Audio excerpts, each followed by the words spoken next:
everything breaks in episode 7. Not slowly, not quietly. One decision, made in fear and pride, turns allies into enemies and pushes Tommy toward a fall he may never recover from. Trust dies here. Power changes hands. And by the time this episode ends, Landman is no longer about survival. It's about sacrifice. Episode 7 opens with a heavy truth hanging in the air. The system is built to protect itself, not the people inside it. Tommy feels that truth before anyone says a word. The pressure that's been building all season finally presses down hard enough to bend him. Deals that once felt complicated now feel deadly. Every phone call carries risk. Every silence feels like a threat. He knows something is wrong, even before the damage becomes visible. This is the episode where instincts scream louder than logic, and ignoring them becomes the biggest mistake of all. At the center of everything is Rebecca, standing on ground that is already cracking beneath her feet. The offshore project is no longer just a business gamble, it's a ticking clock. Deadlines don't care about excuses. Investors don't care about emotions. And insurance doesn't care about intentions. One wrong move now doesn't just cost money, it destroys credibility, careers, and futures. Rebecca understands this too well. Her confidence is still there, but it's strained, like a smile held for too long. She isn't making choices from strength anymore. She's choosing from fear, and fear has a way of pretending it's smart. She convinces herself that speed is the same thing as control, that acting fast means staying ahead. But every shortcut she takes cuts deeper than she realizes. The line between saving the company and saving herself becomes dangerously thin. And in that space, she starts listening to the wrong voices, voices that promise safety while quietly planning distance. Because when failure comes, someone always has to be close enough to push, and far enough to survive. Tommy, meanwhile, is already being repositioned without his consent. Meetings happen without him. Decisions are framed as facts, not discussions. He senses the shift in tone, the subtle way people stop asking and start informing. This is how power moves in rooms like these, quietly, politely, and without warning. He still believes loyalty counts for something. He still believes that results matter more than optics. That belief is about to cost him everything. Cammie's presence looms larger in this episode, not because she speaks more, but because she listens better. She watches how the room reacts when pressure hits. She sees who panics, who freezes, and who adapts. Cammie doesn't rush. She waits. And waiting, in this world, is often the most dangerous move of all. When she finally steps forward, it's not to defend Tommy, but to redefine him. Not as a leader, not as a partner, but as a problem that needs to be managed. As the financial reality sharpens, the language around Tommy changes. Words like risk, liability, and exposure begin to circle his name. No one accuses him directly. They don't have to. The groundwork is being laid carefully, professionally, and without emotion. This is how blame is prepared before it's served. By the time it arrives, everyone acts like it was always obvious. Away from the boardrooms and negotiations, the personal weight on Tommy keeps growing. His father's presence isn't comfort, it's confrontation. Every conversation feels unfinished. Every look carries history. There's love there, but it's tangled with regret, disappointment, and time that can never be reclaimed. Tommy doesn't just feel responsible for the company anymore.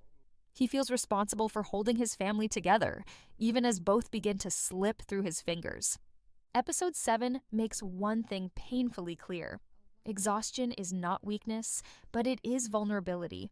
And vulnerable people are easy to shape, easy to corner, and easy to sacrifice. Tommy is running on fumes, still believing he can fix what's broken if he just holds on a little longer. What he doesn't see yet is that the decision has already been made for him. By the end of this section, the path is set. The company is moving forward, deals are being protected, and Tommy is standing exactly where the storm is about to hit hardest, still loyal, still hopeful, and completely exposed. The real damage in episode 7 doesn't come from loud arguments or dramatic confrontations. It comes from silence, from decisions made behind closed doors, from smiles that mean nothing.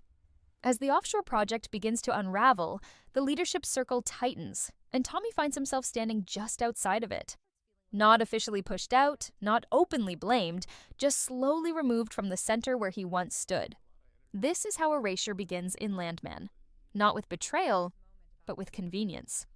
Rebecca is now operating in survival mode.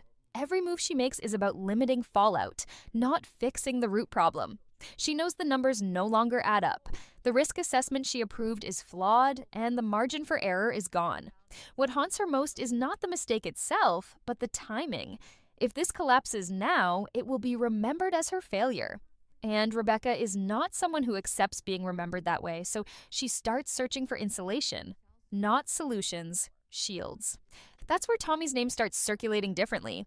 His past decisions are quietly revisited, old emails are reread with new intentions. Conversations that once showed leadership are now framed as recklessness. This is not about truth, it's about narrative. And once a narrative starts forming, facts are only used to support it, never challenge it. Rebecca doesn't openly accuse Tommy, but she doesn't defend him either. Her silence becomes permission. Cammy understands exactly what's happening, and unlike Rebecca, she doesn't hesitate. She positions herself as calm, rational, and steady in the chaos. While others panic, she offers certainty. While others explain, she simplifies. She speaks in outcomes, not emotions. To investors and partners, she becomes the voice of control. To Tommy, she becomes distant, colder, professional in a way that feels final. The partnership they once shared quietly dissolves, replaced by strategy. The deal with Galeno begins to show its true shape in this episode. What once looked like compromise now feels like a trap. The terms tighten, the expectations shift, and the pressure increases in ways that can't be explained on paper. Galeno doesn't threaten. He doesn't raise his voice. He simply waits, knowing desperation always makes the next move. He sees the cracks forming inside MTX and understands that power never needs to rush, it only needs to be patient. Tommy tries to push back, but his energy is gone. He's fighting on too many fronts. Every attempt to regain control is met with resistance disguised as concern. People say they're protecting the company, but what they really mean is protecting themselves. Tommy realizes too late that loyalty has an expiration date in this world. Once you become a liability, your history doesn't matter. Your sacrifices don't matter. Only your usefulness does. At home, the weight follows him. His father senses the shift even before Tommy says anything. There's tension in the air, heavy and unspoken. TL sees the same signs he's seen his whole life. The look of a man being cornered by forces he can't punch his way out of. Their conversations grow sharper, more honest, and more painful. TL warns him in his own rough way. Systems don't forgive and pride doesn't survive them. But Tommy isn't ready to hear that yet. By the end of this section, the trap is almost complete. Rebecca has made her choice, even if she hasn't said it out loud. Cammy has aligned herself with power, not loyalty. Galeno holds leverage without lifting a finger. And Tommy stands at the center of a problem he didn't create, watching the walls close in while everyone around him pretends this is just business. Galeno gets what he wanted without ever demanding it. Influence, stability, leverage. He stands above the wreckage untouched, proof that the real winners in these worlds are never the loudest or the most visible. They are the ones who wait. His presence in the final moments is quiet but heavy, a reminder that the system always favors those who understand how to use fear as currency.